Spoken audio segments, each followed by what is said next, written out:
my liege. Camelot. Get out of here. Hey guys, what's up? Welcome to Big Kitty's Corner. Today we are going to be talking about Sworn. Let's get into it. Multiplayer medieval Hades? Count me in. Sworn is a co-op action roguelike where you can explore and reclaim a fallen Camelot from the reign of a corrupted Arthur and the Knights of the Round Table.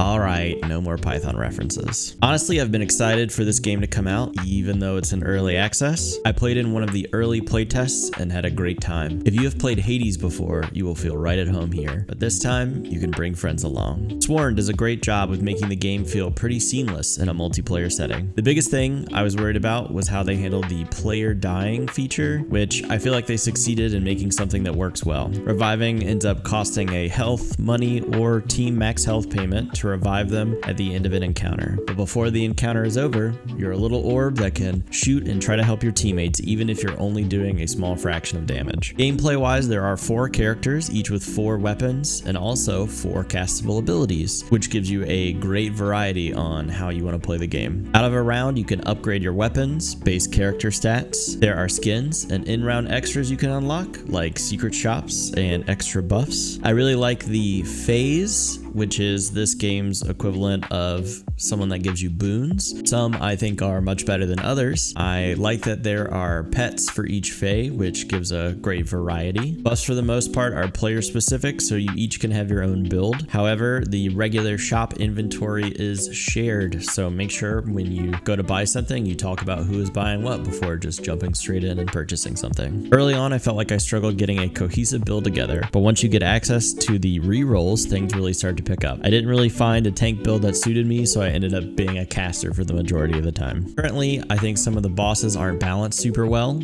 I'm looking at you, stupid lizard guy, to where sometimes the mini bosses you get really can affect the rest of your run. Other than those outliers, I feel like the game overall scales really well. From what I can tell, there are only 3 knights in the game at the moment, and then Arthur, the big bad. Once you beat the base difficulty, you unlock more difficulties. I was able to beat the base difficulty yesterday on launch, but I haven't had a chance to jump back in to try the others. There seems to be some type of corruption system, and all enemies have scaling stats as well. At the moment, the game is on sale for 20 bucks, but it's going to be sold for 25 normally. I feel like the price is a bit high considering how much of the knight's zones and narrative is missing. My friend and I were able to start and beat Arthur on the base difficulty within about 4 to 5 hours, albeit we kind of made a cheesy build with ice turrets. I don't really see there being too much left for the game to offer unless the corruption system is pretty complex. I don't think the game is going to give me an extra 20 hours of gameplay to justify the price. To me, it boils down to the game has a story. Once you get to the end of the story, it means you're done. Throwing a difficulty stat layer on top doesn't really make more content in my opinion. Great game, great idea, maybe just a little too early right now, but that is early access for you.